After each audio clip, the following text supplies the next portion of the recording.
Finally, the last film that I'm going to be diving into for today's What I've Been Watching is Better Man. Yes, this is the most, oh actually no it isn't. I've been to the cinema a few times this week, but this is the second most recent film that I watched in the cinema after landing back in the United Kingdom.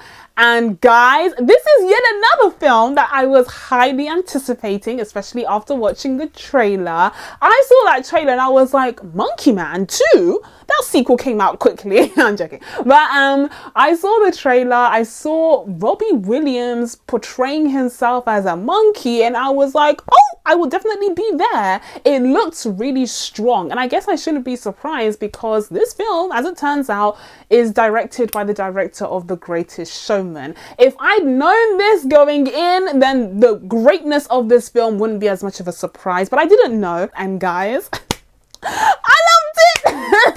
I absolutely loved Better Man. You need to watch Better Man actually. Oh, in the roster of musical biopics that we have gotten in recent years, I mean, hell, 2024 had several. We had one about Bob Marley, one about Amy Winehouse, and now Robbie Williams. But in the roster that we have gotten so far, I think this is one of the best musical biopics that has come out in recent years. Guys, I loved Better Man. You need to watch Better Man. Now, I know that the majority of my audience is American, and I know that Robbie Williams didn't have as much of an impact over in the States, but like, just put that to the side for a second. You have all of the information that you need in the film, so you can still watch it and enjoy it, even if you don't really relate to the Take That phenomenon and the Robbie Williams phenomenon of the 90s and the early 2000s. Hell, I was barely alive for that time. I wasn't really around for Take That really, so I didn't really know much about them,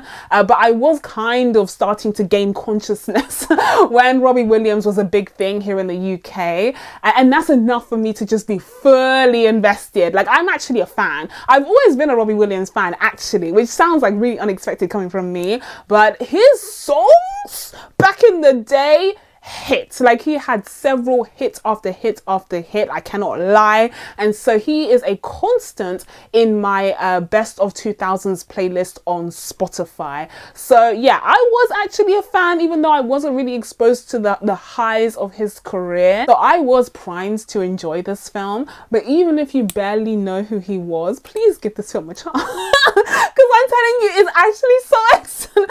It's actually so excellent, and it's never too late to discover Robbie Williams' music. Like, come on guys, just give it a chance, okay? But let's rewind a little bit. So Better Man is this crazy, wild musical biopic all about Robbie Williams' rise and fall. And what makes this weird and wacky is that he is presented as this monkey. Oh, like it's another Planet of the Apes movie. We already got one of those early 2024, but here comes another one.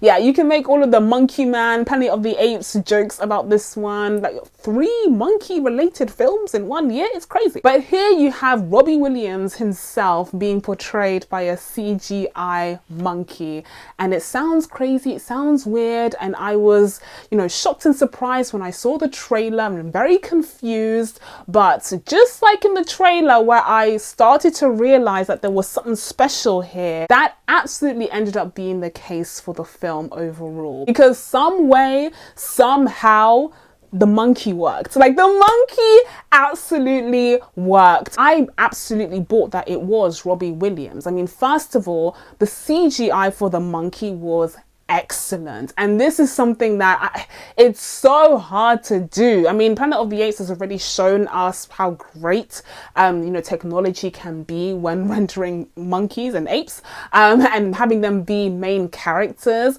but to have it in this musical biopic, like, this isn't a huge, you know, 4-quadrant blockbuster like Planet of the Apes. Having this kind of technology, CGI, be dedicated to a musical biopic, especially one about Robbie Williams, who isn't a huge American star is pretty spectacular, but it absolutely worked to the point where I was convinced that he was Robbie Williams. Like, he absolutely worked as a character. It certainly helps that he was voiced by Robbie Williams himself and the whole film is narrated by him. But yeah, this huge experiment was a success in my eyes because I found it to be a really compelling and refreshing take on a musical biopic. What an excellent way to depict the main star. But it's not just a wacky experiment that they did to be different. It is thematically relevant because it speaks to how Robbie Williams saw himself, especially in this stage in his life. Now, it's not just some pretentious thing that he made up for this movie. You can go back and listen to his songs and his discography, and he mentions several times the idea of a monkey man, the idea of him being a monkey. It's part of his lore, I guess. Like, it's part of his story,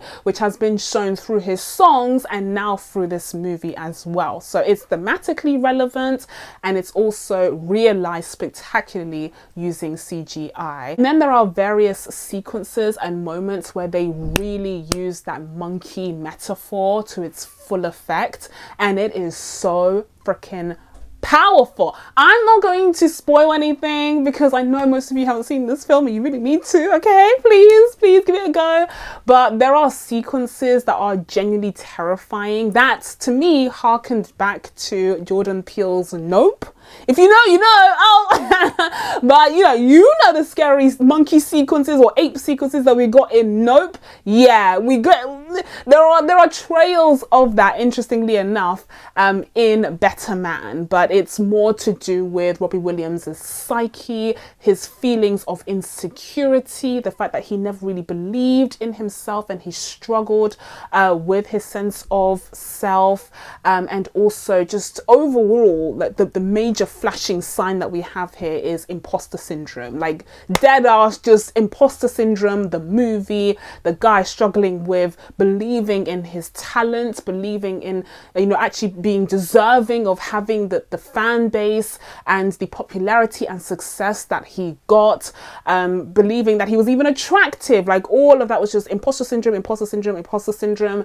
And it didn't come out of nowhere. It came from how he was raised, particularly the relationship that he had with his father, which was very complicated. He was a showbiz man that never made it, and never gave his son the attention that he needed and deserved. And so Robbie Williams grew up with this like complex all his life, and all of this was exacerbated and made far worse when he became super famous, super young, and fell into drug and alcohol abuse, which just led to a whole lot of paranoia and depression and anxiety. And all of that is conveyed really cleverly, really powerfully through these sequences that are centered on these monkey-like depictions of Robbie Williams. But we don't just have scary, terrifying sequences or psychosis in this film. We also have incredible musical sequences that really showcase some of Robbie Williams's greatest hits here.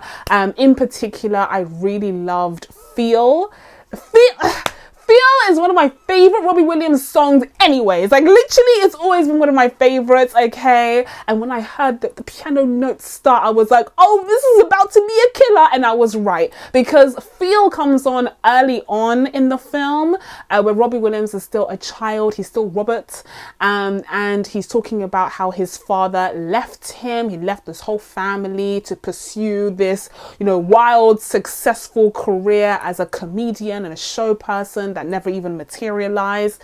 And so you have the sequence of a young baby monkey, Robert Williams, singing Feel, that is just gut-wrenching, guys. Like, it's, oh my god. Yeah, so I love Feel and I love that sequence. So yeah, like, we have gotten a whole bunch of musical biopics in recent years, so much so that earlier this year, in preparation for the Amy Winehouse one, I was doing my homework and watching a whole bunch of them in preparation for a tier list video. Unfortunately, I didn't end up doing a single tier list video for 2024. Hopefully that will change for 2025, especially because there's a Michael Jackson biopic coming out this year. I'm hoping that homework that I did in 2024 will come in handy for a musical biopic tier list for the release of the Michael Jackson one at the very least. And if my opinion of Better Man stays for that point, I predict it will rank very high on that tier list, because I thought this was one of the most powerful, refreshing, engaging, exciting musical biopics that we have gotten in recent years. I would highly recommend it. It's still in cinemas. Please give it a chance, even if you've never heard of Robbie Williams in your life. I can almost guarantee you'll have the time of your life. So that's it from me, guys. Please be sure to subscribe to catch your videos coming up. Thank you guys so much for watching. It's great to be back. I really appreciate it, and I'll see you in the next one. Bye.